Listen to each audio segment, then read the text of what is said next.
na Boleia Cast é um oferecimento de Ecofiltro, excelência em filtragem de diesel, Arla e ar comprimido, sustentabilidade e tecnologia no tratamento de água. Aumenta o volume. Na Boleia Cast está no ar. Olá, caros amigos e amigas. Sejam bem-vindos ao primeiro episódio do Na Boleia Cast, o podcast que transporta informação de qualidade para os caminhoneiros e profissionais do segmento de transporte. No dia de hoje nós temos dois convidados especiais aqui conosco. Sérgio Borges, advogado eleitoral, sim, certo? Sim. E jornalista do Contra a Crítica. E também meu amigo e parceiro de boleia, Alfredo Benatti, empresário e um cara que começou a carreira na boleia, né? No caminhão. Exatamente. Chegou até aqui. Chegamos até aqui. É isso aí. Pretendemos ir muito além. Bacana, pessoal. Vamos começar então com o Sérgio. Sérgio, Opa. por que você escolheu essa carreira né, de advogado, especificamente eleitoral? Muito bem. Bom, obrigado por estar aqui com vocês, Gil e Alfredo. Olha só, nós temos tantos caminhos, né, que a vida nos leva. Algumas vezes a gente está numa profissão porque um cunhado indicou para uma indústria e a pessoa fica lá anos e anos. É interessante isso, né? E na minha carreira eu também passei pelo transporte. 20 anos eu fiquei no transporte de passageiros aqui em São Paulo. Legal. E, enfim, mas o direito me perseguia. Uma amiga advogada fala, não foi o direito que te escolheu. Não foi você que escolheu o direito que te escolheu. Sempre tinha convites de advogados, de escritórios. Pô, faz direito, vem trabalhar com a gente, faz direito. Eu acabei fazendo direito 2010 a 2015 e a vida me levou a ser assessor parlamentar. Eu fui assessor em 5 gabinetes durante a minha vida e depois, mesmo com alguns convites, eu falei, puxa, há convites para ser assessor que são de pessoas que você não tem tanta... Fala, puxa, eu vou estar do lado de uma pessoa que eu sei os bastidores dela, né? Então comecei a negar convites, outros eram bons, mas numa logística de vida eu falei, não, direito é o caminho mais curto agora para eu fazer um outro caminho, porque eu estava saindo dos transportes também. Enfim, para resumir, 2022, aliás, 23 eu foquei e 24 passei na OAB e veio o convite para fazer uma pós-graduação de Direito Eleitoral, justamente pela minha experiência parlamentar e então acabou que eu também trafego um pouco no direito tributário. Legal. Né? Advogado, quando a gente está em formação ou se forma, muita gente acha que você sabe tudo, né? Porque o direito é muito vasto. Né? Então, quando eu falei que ia fazer a prova do tributário, a turma ficou, você está maluco, tem 20 peças que podem surgir. Então, mas eu consegui passar, estou atuando e fiz a pós-graduação em Direito Eleitoral e estou vendo agora uma outra pós, numa outra área jurídica também. Legal, bacana. E essa transição para o jornalismo? Muito bem. A minha veia jornalística veja, eu tenho uma fase da minha vida, acho que de 15 anos a 17 anos em rádio. Pelo fato que a minha comunidade cristã me convidava para ser locutor em programas para ler os textos bíblicos. Né? Às vezes os pastores, jovem, vem cá, faz ler os textos, tal. E aí eu comecei a desenvolver, naturalmente, Deus me deu uma boa facilidade de verbalizar. Eu prego desde os 15 anos e acabei indo para o rádio e por algum tempo eu fiquei em programas, mesmo em rádios gospel, com um quadro de jornalismo da rádio. Para entrevistar as pessoas e para ler as notícias também. Né? Inclusive, uma grande emissora de rádio, há 2 anos atrás, um produtor perguntou se eu poderia morar na cidade deles e trabalhar lá e tal. Enfim, então, isso acabou trazendo esse lado. E aí surge no Caminho Contra a Crítica, né? Que é uma página de jornalística, de crônicas e de opinião, e eu fui chamado para ser um comentarista, um dos editores da página, e a gente está aí, a página está crescendo, está indo bem, e agora está começando uma série de vídeos que eu vou ser âncora também dentro da página. Show de bola. Meu amigo Alfredo Benatti. estamos aí. Começou a carreira como motorista, hoje é empresário do setor de transporte. Fala um Exato. pouquinho dessa trajetória. Eu, na verdade, eu falo até um pouquinho antes disso, né? Eu sou filho de caminhoneiro, né? Uhum. Eu tenho orgulho de saber que meu pai foi um dos primeiros caminhoneiros que levou uma carreta de asfalto para Brasília. Uau. Então, as 10 primeiras carretas de asfalto que saíram de São Paulo para Brasília, na construção de Brasília, existia só o marco, não existia a cidade ainda. Meu pai estava nesse lote de caminhoneiro, né? E foi recebido pelo JK. Então, nasci dentro de um caminhão, né? Mecânico, né?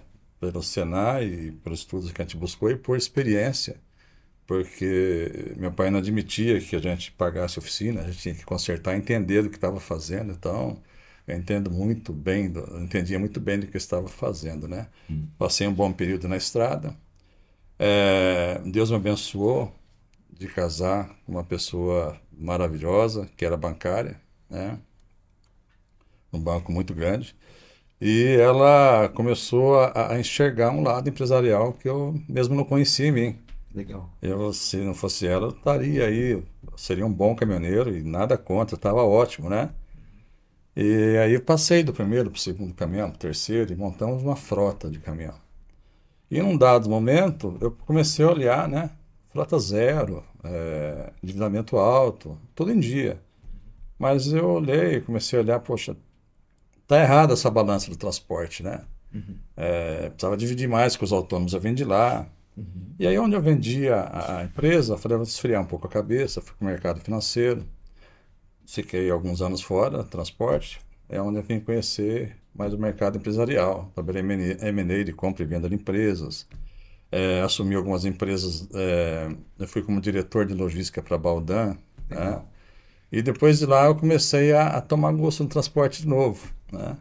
Voltei a assumir uma empresa em Campinas como CEO, e aí eu falei, vou montar a minha empresa novamente. Montei a empresa e a gente está com um projeto que a gente vai falando ao longo aqui do podcast, né?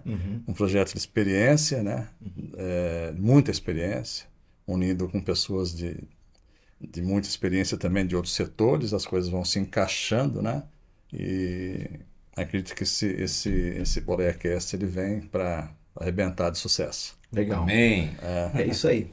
Eu não mencionei aqui, mas ao público que está nos assistindo, o Alfredo hoje ele está como entrevistado, mas ele logo vai estar assumindo aí a bancada aqui também, entrevistando pessoas interessantes aí do nosso setor, né? Que a gente enxerga uma necessidade muito grande, né, de quem está nesse setor. Até porque o transporte, né, hoje ele, assim como o carrinho no supermercado, ele sofre bastante os impactos na economia. Sim. Uma perna antes disso, antes da mercadoria chegar, né, na prateleira dos supermercados, tem o caminhão, né? E aí, se a economia vai mal, o transporte ele cai drasticamente. A gente tem vários problemas. Ô Sérgio, aproveitando que você tem essa experiência como advogado eleitoral, e a gente entrou no tema de economia também, como que você vê essa questão, né, do impacto, né, da economia no transporte? E bom saber que você teve essa experiência no transporte também, né? Eu não sabia, né? Uma novidade aqui para Pois mim. a minha história do transporte é na periferia, na época das combis de lotação, né? Olha só. A carência de transporte público em São Paulo era tão grande que as pessoas ficavam uma hora e meia no ponto, esperando o ônibus. Das cooperativas ali? Exatamente, Okay. que passava lotado, que a pessoa não conseguia entrar no ônibus ou ficava pendurada pela porta de fora. Exatamente. E aí surgiram as peruas e eu lutei 1 ano para ter alvará e consegui o alvará, era dos poucos que tinham alvará, dos 20 mil, tinha 2.700 só que tinha alvará. Mas, falando na política, no impacto, né, dessa vida na economia, eu vivi muito isso, também no meu ramo, e vejo nos caminhoneiros também esse drama. Tanto é que, quando as cooperativas se organizaram, nós íamos a Brasília a cada 3 anos participar no Ministério das Cidades, da escolha do conselheiro do Ministério das Cidades, para poder discutir justamente subsídio para o diesel, para as peças, para as linhas de crédito e por aí vai. Os caminhoneiros hoje no Brasil, se eu não me engano, são responsáveis por 60% do transporte, não é? De toda essa cadeia produtiva do Brasil. Então, a economia, a gente também mede pelo volume de caminhoneiros que estão circulando, não é? Pelo impacto do frete. Às vezes o frete fica muito caro. Por quê? Tem uma mão da economia ali, não é? Às vezes os caminhoneiros têm uma dificuldade econômica que começam a ficar inadimplentes, os caminhões vão indo para busca e apreensão, então tem impacto da economia ali. Ou mesmo quando você tem, até vou trazer aqui um olhar meu, o impacto de acidentes. A economia está envolvida nisso, porque para poder às vezes compensar uma queda, pega uma carga horária maior de trabalho, etc., e acaba correndo riscos, né? Então, só que por trás da economia tem um agente que é aquele que é o maestro dessa orquestra, que é um governo. Então, e aí os caminhoneiros, eles têm uma história no Brasil fantástica, né? Porque quando o governo vai mal, os caminhoneiros são aqueles que são chamados pela população para poder dar um chacoalho nesse setor. Nós vimos no governo anterior, né, que houve essa conversação um pouco mais na mesa, né? Isso foi bom. A questão do pedágio, por exemplo, eu me lembro bem, né? Quem tem lá os seus, sei lá quantos eixos que pode chegar uma carreta, 9 eixos, e não tem carga, e está pagando pedágio pelos 9 eixos. Então, são coisas que a economia está aí, e o eleitoral, que aí é o cidadão, né? Você que está aí do outro lado, que a cada 2 anos participa do processo eleitoral, ouça os caminhoneiros também, para poder tomar uma decisão do seu voto, porque, de fato, a economia, quando ela é mal gerida, gera esse efeito dominó. E aproveitando um pouquinho também dessa sua experiência, uma coisa que a gente observa, né? Realmente o caminhoneiro, ele tem essa força, né? Teve a paralisação que, né, são várias chacoalhou história, o Brasil um tempo atrás, e a gente vê, até no momento que a gente está vivendo, né, de uma polarização política e tudo mais, a gente vê algumas categorias cobrando muito um posicionamento dos caminhoneiros, né? No passado, muitos deles foram multados e tudo mais, então a gente percebe hoje que eles estão um pouco ressabiados, né? Acho que o Alfredo vivencia um pouco disso, né, Alfredo, também? Várias.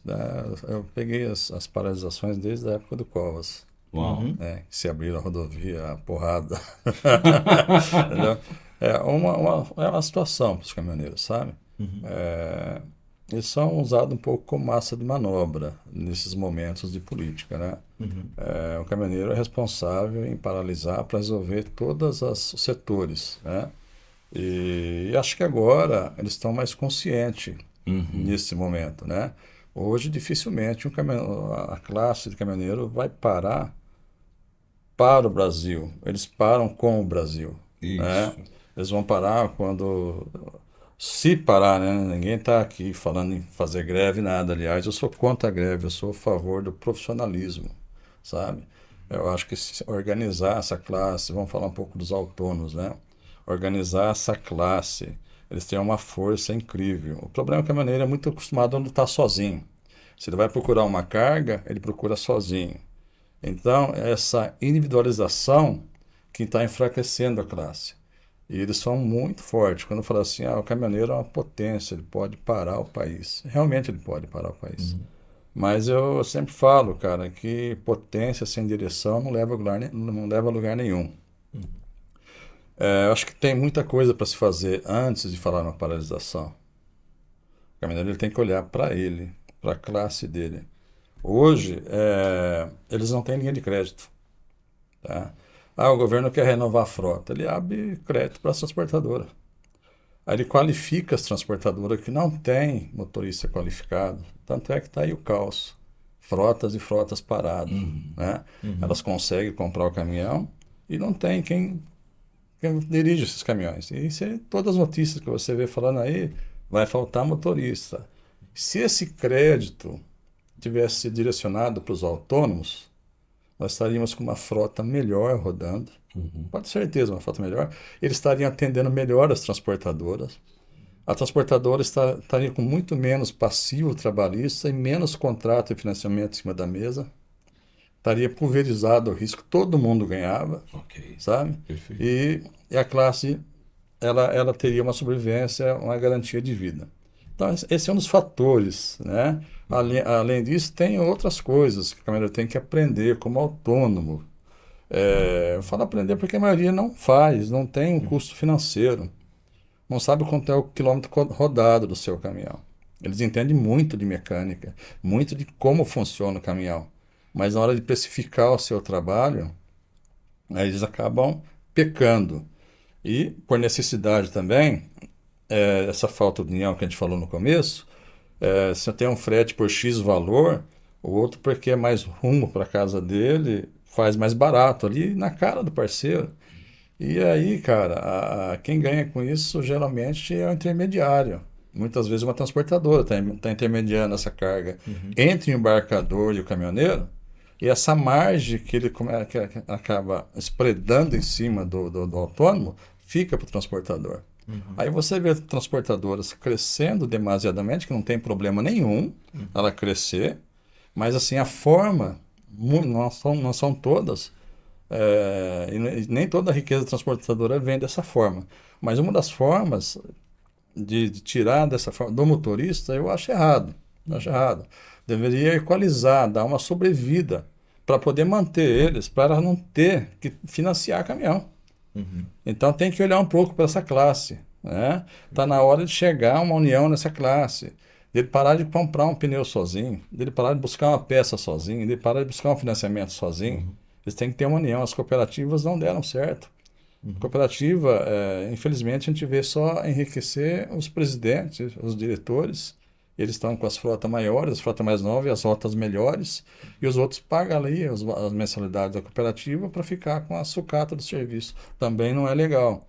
Então está na hora de botar a bola no chão, organizar essa classe e falar: o caminho aqui é esse. Nós vamos profissionalizar essa classe. Isso inclui alimentação, que é um ponto principal, que ela dá um efeito diretamente no trabalho do motorista, inclui trabalho de média, trabalho de manutenção preventiva em pneu, em mecânica, uma série de coisas, né?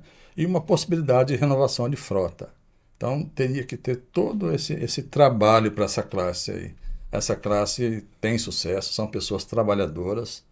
Eles brigam para não ter hora de descanso, para você ver como que o pessoal gosta de trabalhar, né? Tem que ter essa consciência do descanso. Não digo que seja igual essa lei maluca que está aí, de 11 horas e tal, mas tem que ter uma consciência de descanso para poder chegar vivo em casa, né? Chegar com saúde e você conhecer um caminhoneiro na terceira idade aposentado. Não existe. Muito raro. Ah, eu sou aposentado. Você era o quê? Motorista autônomo. Difícil. Se ele não fez um pé de meia ali, ele vai viver dependendo de parente ou vai morar numa chácara de alguém, alguma coisa. Então precisa acabar. Tem que ser uma profissão que dê uma dignidade na terceira idade. Ele tem que entrar com saúde e sair com planejamento da terceira idade. Então tem que olhar para tudo isso, né, nessa... Eu, quando era caminhoneiro, eu pensava nisso tudo.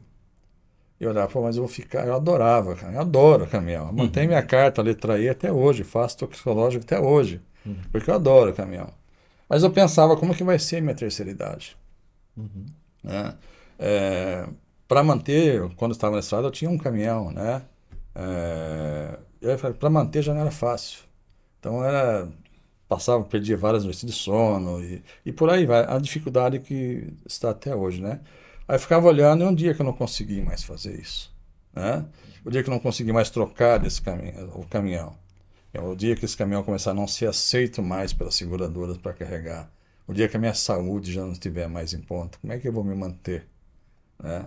E eu comecei a ficar preocupado em sair da categoria. Consegui sair, consegui fazer um monte de coisa. Mas eu olhei para trás e falei, cara, tem gente boa nessa categoria. Tem trabalhadores, tem pai de família, tem pessoas sérias. Essas pessoas merecem respeito. Essas pessoas merecem muito respeito. Então, precisa organizar a vida desse pessoal. Por isso que nós estamos aqui. Legal.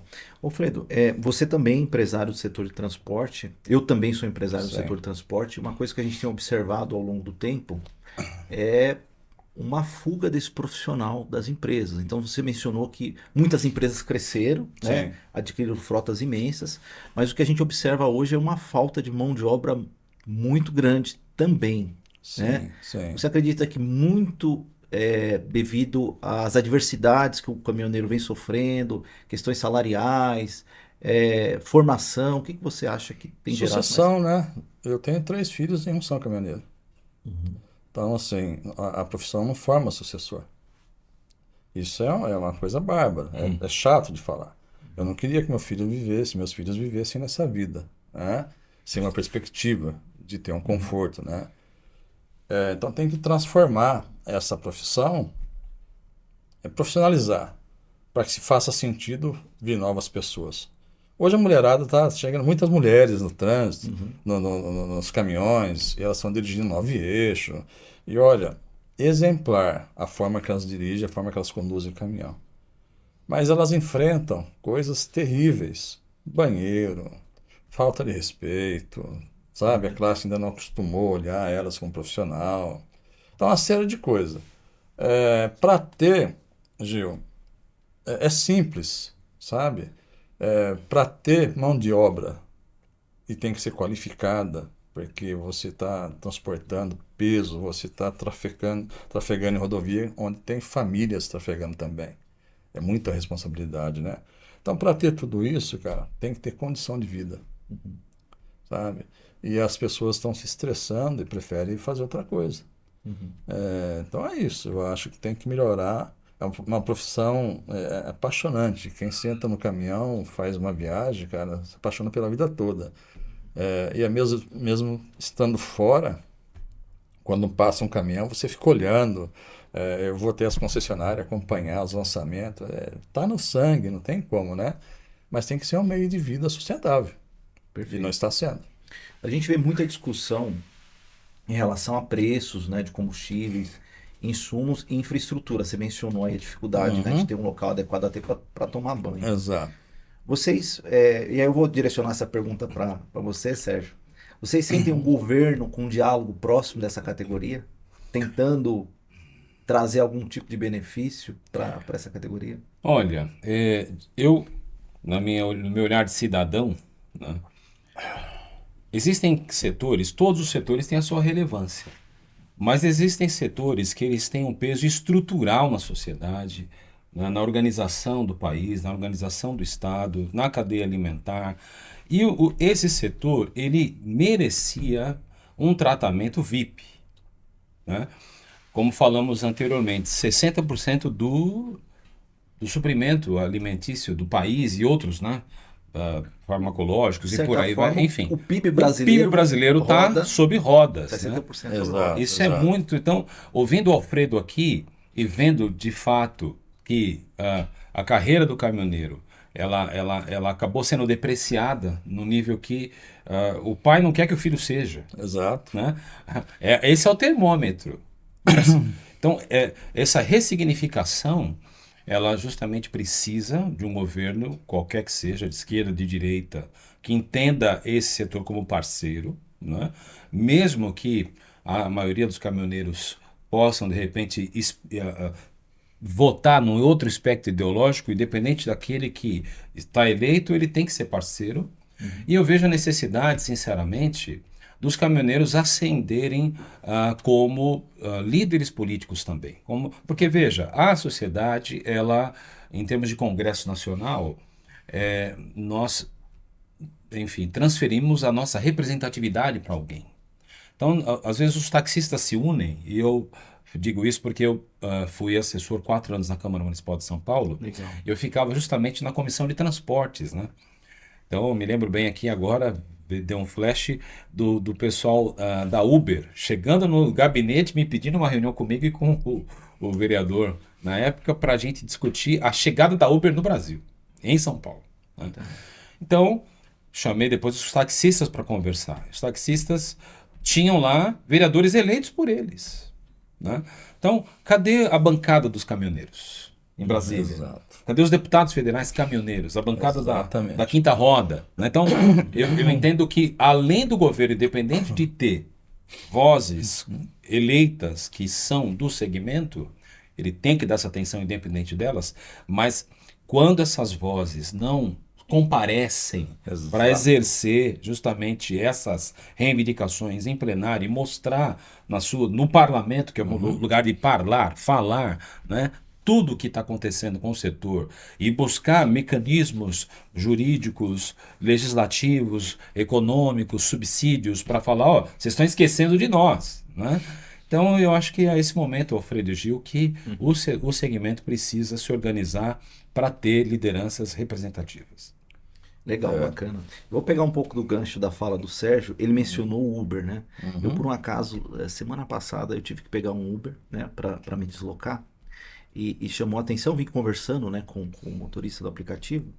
E ele mencionou justamente que ele era motorista de coletivo, né?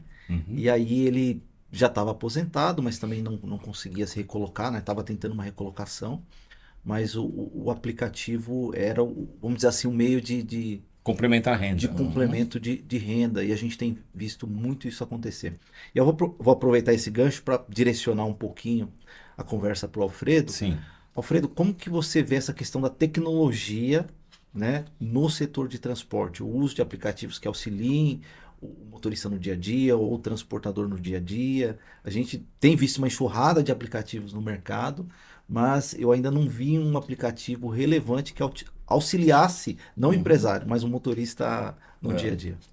Eu acho que o aplicativo, ele é bem-vindo, sabe? Ele não é bem-vindo, ele é necessário. Hoje você não sobrevive mais sem o aplicativo, né? Mas assim, como você falou, tem uma enxurrada de aplicativo, né? Hoje tem que ter um aplicativo, os caminhoneiros têm que ter ali uma união nacional em um aplicativo, eu diria um só aplicativo, sabe? Onde tira a intermediação. Tudo que o caminhoneiro faz, estamos falando de autônomo e pequenas empresas aqui, né? Tudo que ele faz, tem alguém ganhando dinheiro na sombra em cima do motorista. Infelizmente é assim, sabe? Então é muita intermediação. Se ele vai pegar um frete, ele tem que pagar propina. Se ele vai comprar uma peça, sai do distribuidor, chega no balcão, dobro do preço. Se ele vai comprar um pneu. Aí você compara um autônomo com uma transportadora, cara, o caminhoneiro ele sai para abastecer o caminhão no Pix à vista. Ele pode encostar na bomba onde para uma transportadora que tem acima de 100, 200 caminhões, 1000. Ele pagando Pix à vista, ele está pagando diesel mais caro que a transportadora, que vai pagar a prazo, porque ele luta sozinho. O aplicativo seria muito bom para unir essa galera, uma voz nacional, todo mundo está interagindo, precisa unificar os pensamentos, sabe? Tem muita gente espalhada, muita gente pensando em si.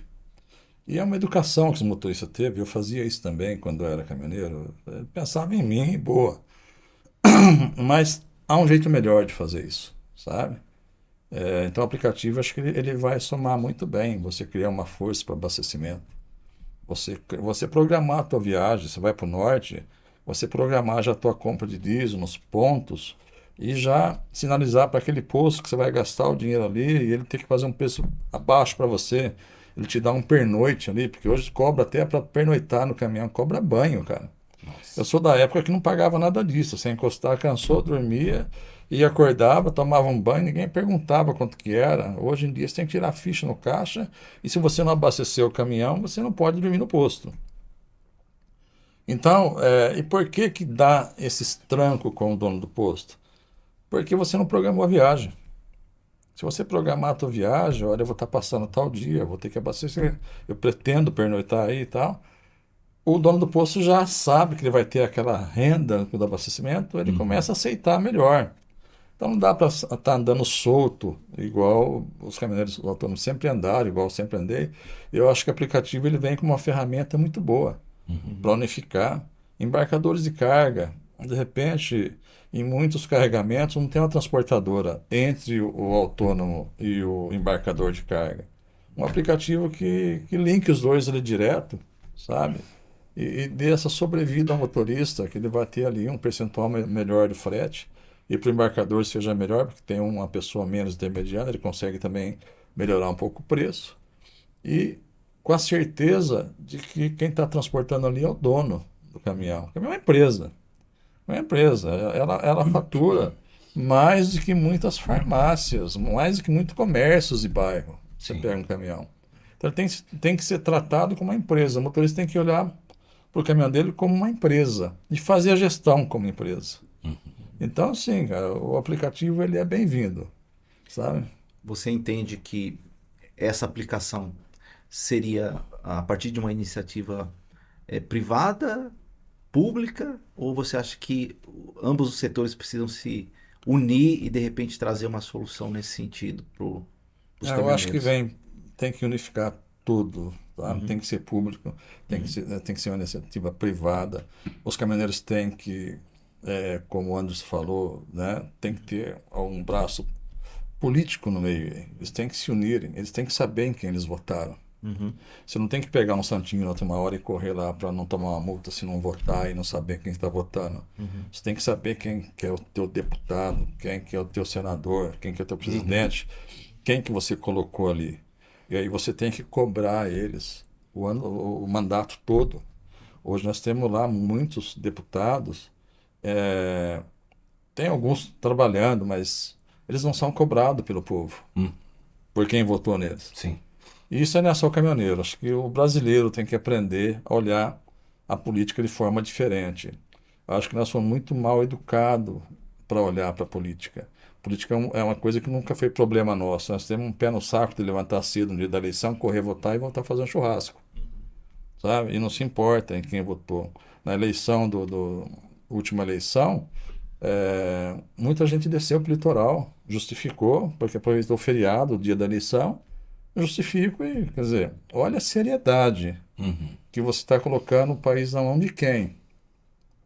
E aí você vai cobrar e vai falar que o político não presta. Cara, se o político não presta, a culpa é nossa. Enquanto não tomar essa consciência de mudar a política do país, isso aí começa pelo caminhoneiro, começa por todos os setores, né? Enquanto não tomar essa consciência, o país não muda. Todo país sério, país que cresce, que tem um PIB alto, sabe? São pessoas que olham para a política. É verdade. Sabe? São políticos que não ganham rios de dinheiro. Eu estava vendo aí 10 milhões para comprar carro para o pessoal da até Do TST, Tribunal Superior do Trabalho, né? São uma frota de Lexus de R$350 mil cada uma. Compraram, inclusive, se eu não me engano, dessas 10, 4 Lexus a mais, porque se uma for para manutenção, já tem a reserva. Mais R$1,5 milhão para uma sala VIP diferenciada no aeroporto. Isso aí. Enfim, de fato, Alfredo, o que você está falando é muito sério, porque até um dono de uma escola me chamou para falar para os adolescentes sobre política. Fala, Serginho, traz pra gente aqui, eu me chamo de Serginho, já conhece muitos anos, o tema aliás, fique à vontade em relação a isso. Eu falei, tá bom, como despertar na molecada um interesse pela política? A molecada não quer saber. Falei, tá. Aí eu cheguei na classe lotada, quantos aqui moram em condomínio? A maioria, é ótimo, tudo bem. Digamos que seu condomínio tenha 2 elevadores, portaria 24 horas, tenha piscina, brinquedoteca, quadra, só que a portaria só está funcionando de manhã, porque o porteiro da tarde não está vindo, da noite de vez em quando vem, o elevador funciona só um e às vezes quebra os 2, a piscina não está funcionando, a quadra está precisando de reforma, etc. E o condomínio custa R$1.500. Seu pai paga R$1.500 para essas coisas funcionarem e não estão funcionando. E chegou o momento de ter a nova assembleia do condomínio para eleger o novo síndico, para poder reformar tudo isso, e as chapas se organizam e vem uma chapa contra a atual dizendo que vai derrubar para R$700 o condomínio, vai ter os elevadores, vai fazer a reforma da quadra, vai ter brinquedoteca, vai fazer solário que o prédio não tem, vai fazer ok, muito bem. Vocês vão descer para votar ou não? Vocês vão falar para os seus pais, vocês têm que ir lá votar ou não? Sim, muito bem. O nosso condomínio é a nossa cidade. Exato. O nosso condomínio é o nosso país. Exato. Se você não descer para votar, nós vamos ter a piscina suja, vamos ter os elevadores sem funcionar, não vamos ter portaria. Então, acordem Porque essa é a nossa casa. O Brasil é a nossa Exatamente. casa, né? Então, Eu vou até aproveitar um gancho Claro. na fala de vocês dois em relação a isso. Eu estava pensando aqui. É, a gente mencionou que a categoria dos motoristas tem uma força, né, contundente, né, no país. Mas o fato é que quando chega a eleição, nós temos boa parte dos motoristas transitando além da sua zona eleitoral, bem observado, bem Né? observado. E aí, como contornar um problema desse? Ok. Bem Acho que observado. tem que olhar para o país, sabe, com patriotismo. Uhum. Tá? Eleição é eleição. É uma coisa importante. Não seria um problema isso, Gil? Te falo com certeza, se desse a devida importância ao dia da eleição. Cara, eu tenho que estar na minha cidade para votar. Posso estar no norte, eu moro no sul, eu tenho que descer para votar. Uhum. Porque isso vai refletir nos próximos 4 anos. Uhum. Entendeu? Quando a gente tiver essa consciência, sabe, e souber de cabeça, não anotado em quem a gente votou, o país muda. Muda. Sabe? Essa ideia. Eu, quando vejo o pessoal xingando político, eu vou falar a verdade para você, eu não fico com raiva dos políticos. Eu fico com raiva das pessoas que não fazem nada para mudar isso. Porque eles só estão lá porque ninguém olha. Eles lançam, a mídia lança, conta história, ninguém vai procurar a veracidade da história. Se passa muita mentira. As pessoas acham bonitinho, vê lá e vai e vota, ou faz o que eu te falei ali, pega um santinho na hora correndo, nem sabe quem está votando, e coloca o voto em missão cumprida. Isso tem que acabar. Patriotismo. O Brasil precisa ter patriotismo. Nós precisamos amar a nossa pátria. Nós precisamos saber cada centavo que a gente paga imposto, para onde que vai. E não é pouco, não. De tudo que a gente faz, um bom percentual, eu não sei precisar, talvez o Sérgio saiba precisar, mas de tudo que a gente faz, um bom percentual vai de imposto, cara. Uhum. E aí, esses impostos, o cara, você vê, 10 milhões de Lexus, isso é café pequeno perto do que acontece. Ah, sim. Não, Você vê o INSS aí. O detalhe que você falou do imposto aí, você acabou de falar de carro, né? Comprado pelo governo para poder servir ao PST, né? Aham. Eu estava vendo semana passada na reportagem que o brasileiro é o único no mundo que compra um carro para si e paga um carro para o governo de imposto, né? Exatamente. Sim, sim, Exatamente. É verdade.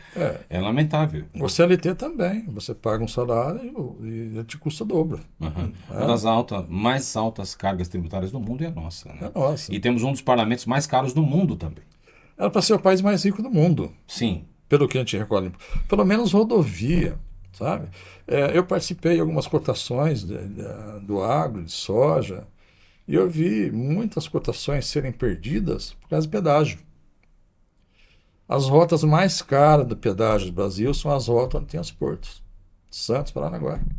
Você pode pegar ali, são as rotas mais caras. Desce com um caminhão avesso para Santos para você ver o custo que é. Vai para Paranaguá para você ver o custo. Isso influencia na cotação final, sabe? Então o governo ele tem que olhar para isso, sabe? Ele privatizou a estrada, ele não tem que ter uma fatia nesse dinheiro do pedágio. Deixa a privatização para arrumar a estrada. Ele já vai ganhar um imposto sobre a privatização, não tem que ter participação de pedágio. É uma opinião, mas é uma discussão que cabe olhar mais fundo. Mas são detalhes. Como que na hora que deu a crise do combustível conseguiu baixar, tirar o imposto e deixar o combustível de uma forma sustentável para rodar? Aí melhora um pouquinho e volta tudo imposto. Para que esse imposto demasiado em cima do combustível? Então, assim, uma série de assuntos que tem que ser olhado, sabe? Taxa de juros para o autônomo financiar um caminhão, quando tem crédito, é taxa de risco. É a mais alta possível. Tá? O cara tem que pagar 2 caminhões, sabe? Ele vai no crédito mais caro. Ele não tem como ele competir com as empresas, né? Então, isso aí tudo tira o ânimo do caminhoneiro, tira a paz. O motorista chegou aqui para marcar a vez, para descarregar, chegou irritado, xingando. Cara, esse cara, ele está dirigindo o caminhão com uma empresa ali para gerenciar. E ele não está dando conta. Não está dando conta.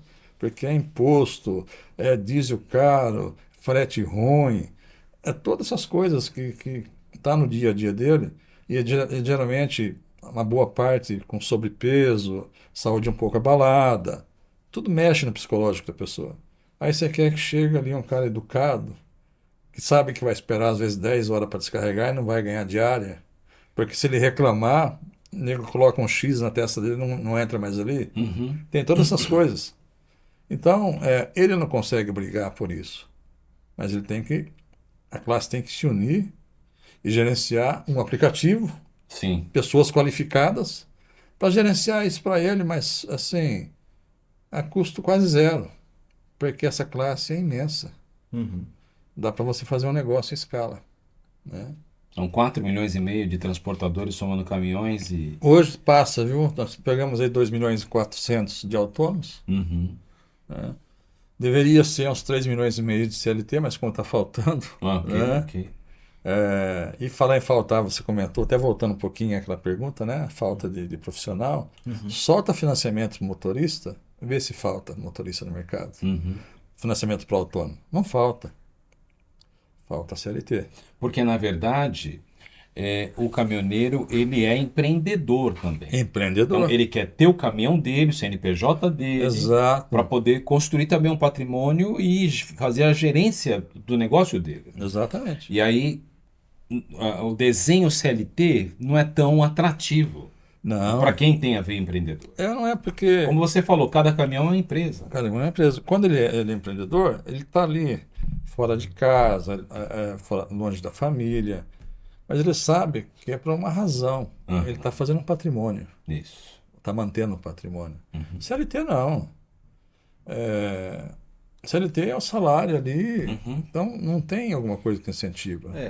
Hoje as empresas elas têm que, de alguma forma, né, os empresários precisam contornar essa questão da fuga, né, do motorista, da profissão, com práticas de variáveis, né, premiação, para que o motorista ele consiga, além do salário dele, assumir o papel de gestor de uma unidade móvel ali. Ok. Porque ele está dirigindo um caminhão de mais de R$1 milhão muitas vezes, mas Sim. às vezes ele não tem a qualificação. Isso. Ou ele não tem o incentivo adequado para poder tirar o melhor resultado Uhum. do equipamento, né? Então é um apelo também que a gente faz, né, também como empresários, para a categoria, né, das empresas, de olhar um pouco mais para isso. Né? Você tem um colaborador que é CLT, você tem todas as ferramentas para qualificar ele, para fazer ele amar a profissão. Né? A gente entende que, tudo bem, o custo de transporte no Brasil é uma coisa absurda, né? Não só pela questão do preço das coisas, né? A questão da economia, mas principalmente a questão da infraestrutura. Sim. Logística do país. Né? A gente mencionou aí a questão das rodovias, do custo de pedágio, mas a gente também tem outros problemas relacionados a isso, que é a questão da falta de rodovia. Verdade. É verdade. Então, você tem muitos trechos do país, grande maioria de estrada Sim. que não é pavimentada. Né? Tanto é que o governador Tarcísio ele ganhou o carinho dos caminhoneiros porque ele resolveu rodovias que estavam aí virando com bolo de aniversário centenária, sem solução. Né? E aí acabou tendo até o apelido do ministro do asfalto, né? Legal, Alguma coisa nesse sentido. Ju, a sua fala é pertinente, e a do Alfredo também, e eu entendo que, na verdade, uma coisa não exclui a outra, né? Quem é CLT, que está iniciando a sua carreira, tem uma boa empresa, tem lá seus benefícios, é uma iniciação e às vezes ele não se vê empreendedor na estrada, ok. Né?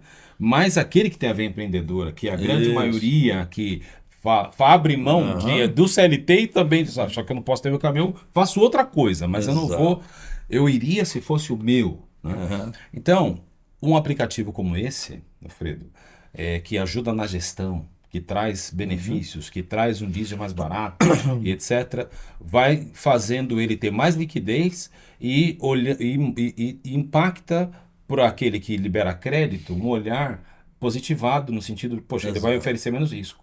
Poxa, que legal isso aqui, vou trazer. Né? Mas acabou você me dando uma ideia aqui, com a pergunta do Gil, sobre o voto. Ok. De fato, o caminhoneiro... Se a regra atual hoje é essa, você tem que votar na sua zona eleitoral, no seu colégio eleitoral e etc, etc. Você tem que ficar em casa para votar e essa relevância em escala define uma eleição. O Brasil precisa, então, para essa categoria, considerar o voto em trânsito. A gente está falando de logística, né? Exato. Então, veja, o voto em trânsito, Perfeito. porque se é um setor essencial, que o Brasil depende desse setor, e eu não posso fazer com que esse setor pare 4, 3 dias ou 2 dias, porque tem que votar, ou voltar, às vezes uma logística de uma viagem tão longa, Sim. perde uma semana de trabalho, talvez. Não é? Porque ele tem que votar para depois. Então, o voto em trânsito. E o detalhe interessante disso que você está colocando, Sérgio, agora eu também estou pensando Ok. aqui na cabeça Sim. a solução. Né? A gente que vem desse meio de transporte e logística, a gente está sempre pensando em alguma solução para um problema. A categoria de transporte, né, principalmente o transportador autônomo de carga, aquele que está pelo Brasil, todos eles têm registro na NTT. Pronto.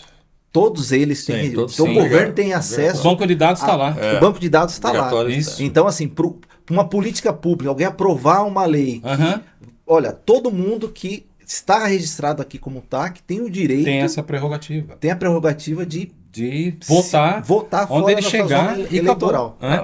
E assim, entre as coisas que eu participo na minha vida, politicamente falando, eu participo desse projeto aqui, se o câmera conseguir filmar. Olha só. A camiseta, está escrito aqui juntos. Fala um pouco mais sobre isso. Juntos pela República, por uma nova Constituição.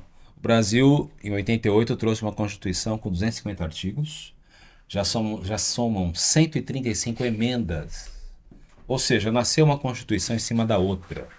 Fizemos alguns eventos com juristas discutindo que o problema hoje do Brasil chegou num colapso institucional tão grave que somos matéria dos jornais internacionais, né? Então, se queremos hoje, de repente, um desenho semelhante aos Estados Unidos e outros países que, com o fim da reeleição, constitucionalmente a gente resolve. Ou então o presidente só vai ter 2 mandatos e acabou, constitucionalmente a gente resolve. Ministros do Supremo, sair com 75 anos de idade, não é muito tempo? Então, vamos colocar 8 anos de mandato como senadores, vamos colocar 10 anos de mandato, ou mesmo Flávio Dino. Em 2009, ele protocolou 11 anos no máximo para o ministro do Supremo e não sair com 75.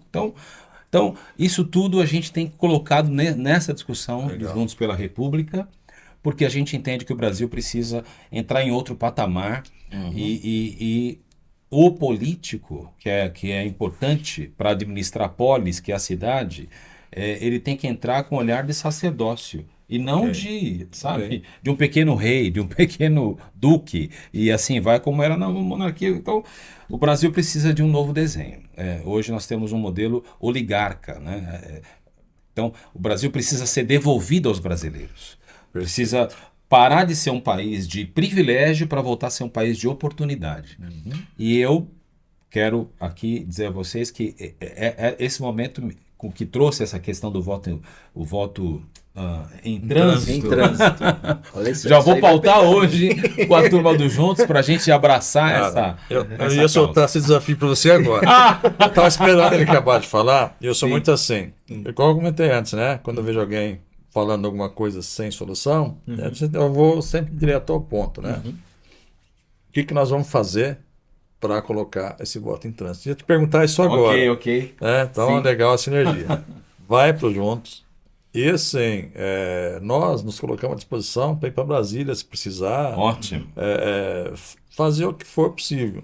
Sabe? O BoleiaCast, ele não está nascendo aí um podcast para só de sala, é para correr atrás das soluções. Nós vamos pautar muito problema aqui, galera, que de repente, igual surgiu aqui agora, o voto em trânsito, né?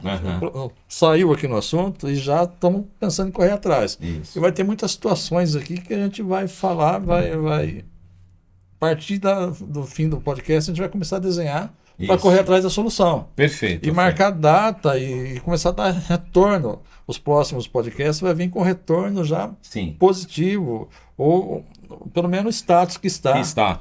Não, Ah. quero parabenizar, porque o BoleaCast, de fato, na BoleaCast, o nome já é maravilhoso. O logo, tudo mais. E Alfredo e Gil, eu quero dizer para vocês que eu entendo que a nossa força está na união, que é a soma do melhor de cada um. Ótimo. Né? Ótimo. Então vamos juntos, né?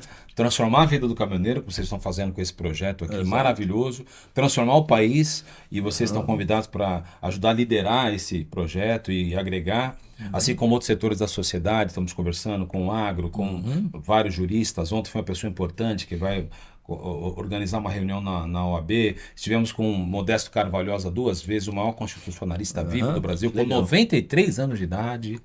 Né? Abriu um leque de entrevistas para a gente poder olhar para o Brasil e falar assim, não, precisamos cuidar da nossa casa, do nosso condomínio Brasil. Isso aí. Né? Tem que mudar o síndico? Muda. Precisa mudar o zelador? Muda. Mas nós não podemos ficar, como eu posso dizer assim, omissos. Né? O Martin Luther King deixou famosa uma frase que veio de Aristóteles, que diz assim, pior do que o barulho dos maus é o silêncio dos bons. Né? Exatamente. Então, imagine se nós tivéssemos hoje, não só as redes sociais se manifestando com essa frota de carros que os magnânimos compraram, mas uma multidão lá na porta mandando cancelar a compra. Tem que se importar com esses Precisa. gastos. Nós precisamos nos importar, é nosso dinheiro. Aí depois vem essa taxação no IOF, não sei o quê, para poder compensar esses gastos que não Exato. tem controle. É mais impacto. Cara, quando o povo começar a imposto. pisar, brecar, e eu gostei muito quando você falou aí do Juntos, né? Uma nova Constituição. Essa está muito cheia de remendo, está muito adaptada à corrupção. Sim. O nosso amigo caminhoneiro, autônomo, empresário, que quiser conhecer o Juntos, tem um site, como que ele faz para olhar? Sim. No Instagram tá lá, Juntos pela República, o site também .org, juntospelarepública.org. Enfim, posso deixar meu telefone também aqui com a produção do programa, 11 9 6849 1969. Estamos agregando todas as ideias, tivemos com pessoas sérias, já tinha um GT com vários professores de direito constitucional discutindo a Constituição do Brasil, para a gente chegar no outro patamar. A gente quer o bem de todos, né? E nessa hora, direita e esquerda tem que sentar na mesa, Sim, porque é uma decisão colegiada, mas que vai colocar o Brasil numa... veja bem, o Alexandre de Moraes, numa fala dessa semana, disse assim: os seres humanos erram. Foi a primeira vez que ele trouxe o aspecto de errar, né? Porque hoje ele é a pessoa mais criticada pelos posicionamentos que ele tomou e as decisões e as canetadas desproporcionais. A menina do batom, 30 anos de 30 milhões de multa, além de 14 anos de prisão. Eu soube com colegas advogados, eu morei em Brasília os últimos 3 anos, e os que estavam cuidando de pessoas que estão lá desde o 8 de janeiro, e agora em São Paulo, numa reunião com alguns que aqui cuidam de outros que estão presos, eles disseram que no presídio eles são piada das pessoas que mataram, roubaram, estupraram, que dizem: ô, camisa verde e amarela, você vai ficar mais tempo que eu, que matei. Olha só, que absurdo isso. Né? Então, a gente tem um descompasso, né? Tem um descompasso de equidade muito sério. O que deveria ser crime hediondo no Brasil? Também corrupção. Né? Corrupção. Porque afeta muitas vidas, né? E não, assim, numa monta que a gente não tem ideia. É um genocídio, não é? Indireto. Então, o Brasil precisa, e o Brasil é nosso. O Brasil é nosso. O Brasil é nosso. O Brasil é nosso, e assim, cara. Pessoal, preste muita atenção aí no que o Sérgio está falando. Porque hoje está sendo com a mulher do batom, está sendo lá com o deputado Marcos Duval, não tem nenhum processo e tem tornozeleira. O senador. O senador. Uhum. Ele né? está no semi-aberto, Exato, sem dever nada. sem dever nada, Não e acharam nada. o salário bloqueado. Exato, entendeu? E a gente não vai falar de outros nomes, porque a gente não está aqui puxando para nenhum lado político, mas tem muita injustiça. E, cara, todo mundo quieto. Cadê o povo que não se importa? Um dia vai bater na tua casa, um dia vai pegar algum parente teu, ou até mesmo você, por postar alguma coisa que não pode, uma coisa que o pessoal não concorda. Então nós estamos partindo para um lado muito perigoso. Sim, sim. E ainda há tempo de levantar a mão e falar, opa, isso não é o Brasil que eu quero. Isso não é o Brasil que eu quero deixar para os meus filhos. Não é o Brasil que eu quero deixar para os meus netos, né? Você que é novo, você vai casar, você vai ter filho, já pensa já no teu filho. Você que é casado, pensa no teu filho, no teu neto. Então, para isso, nós temos que ter um Brasil realmente com democracia. Isso. É uma coisa que funcione, sabe? Uma coisa que seja respeitado ali o Senado, o Congresso, né? E que não haja essas canetadas, né? Essas coisas estranhas que estão acontecendo, né? E o momento é agora. A Venezuela pecou. Ela pecou em silenciar.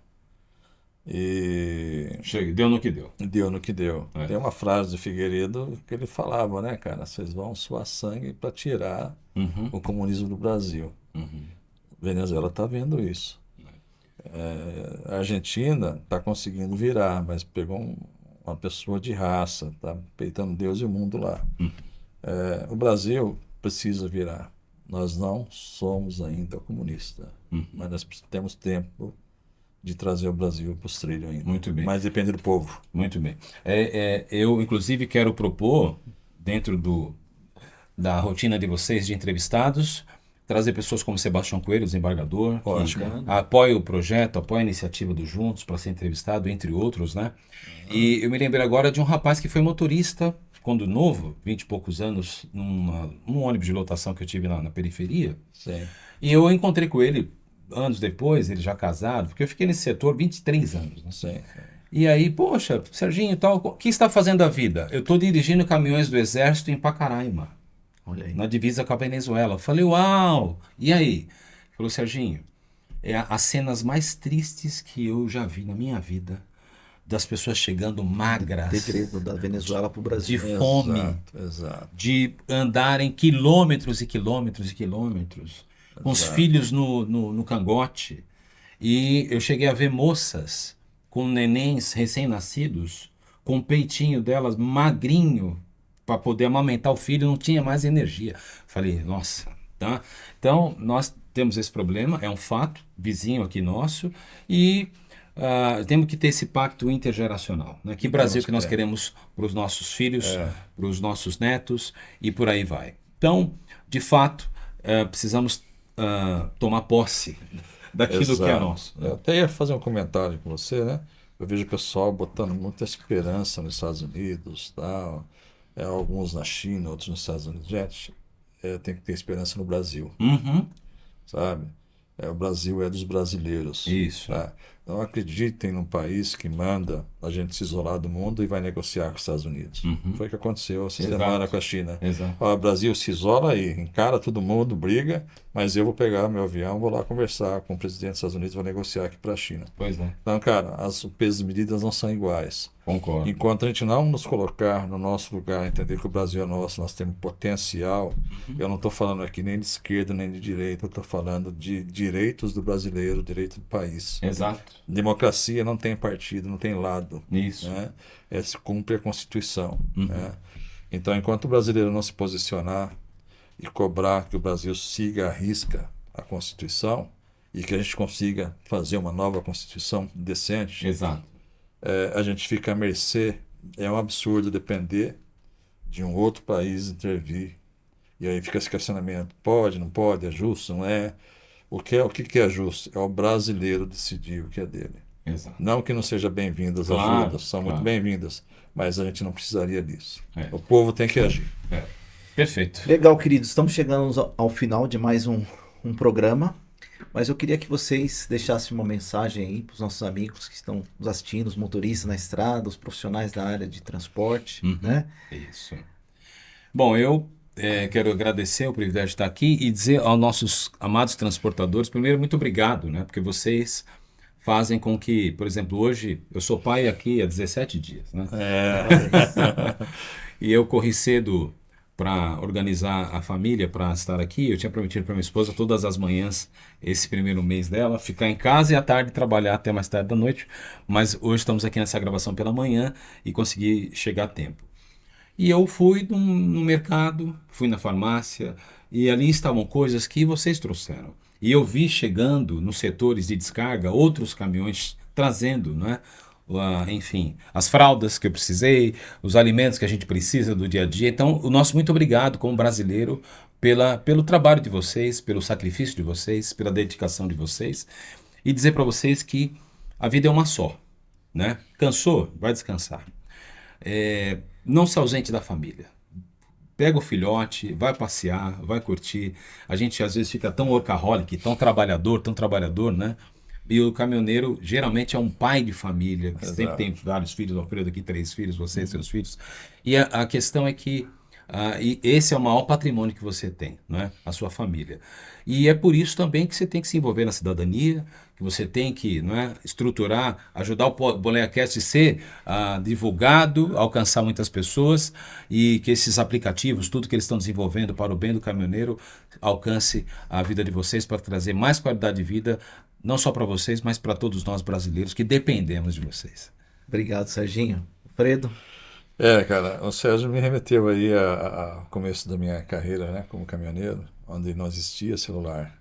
Era ficha, então você andava com ficha, tinha DDD e DDI, não é da sua época, né? DDD sim. DDD, DDI, tinha DDI, tinha internacional e tinha DDI para falar fora do estado, né? E DDD dentro do estado. E depois chegou os cartãozinhos de crédito para colocar no telefone. Então, para falar com a família, era uma vez por dia, e você pegava fila em Orelhão quando você achavam que funcionava na estrada. Verdade. Então, não era todo dia que se falava com a família, né? E assim eu criei meus filhos, né? Que a gente sempre que tivemos fé em casa, a gente orava e o coração acalmava, né? Mas passou um filme aqui, né?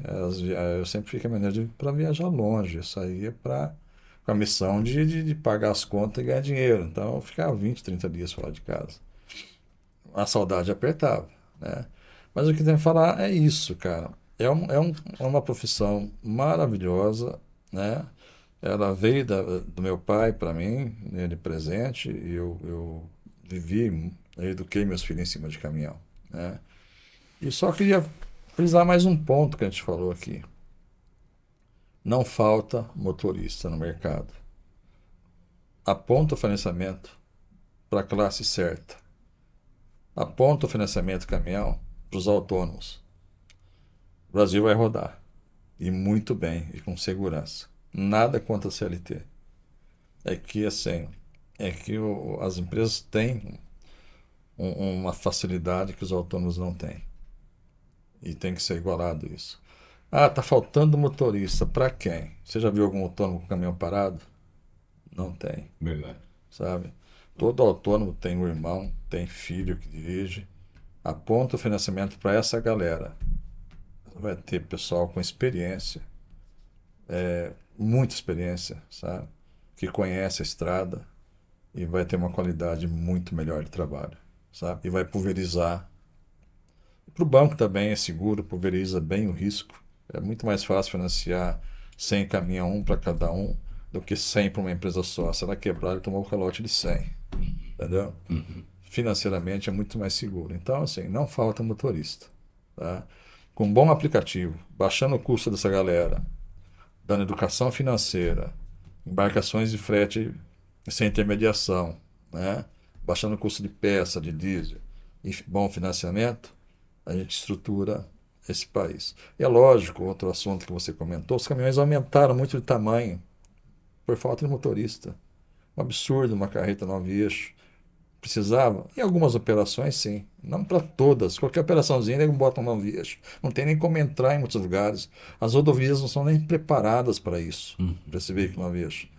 Então, cuida dos motoristas, que não precisa ficar aumentando.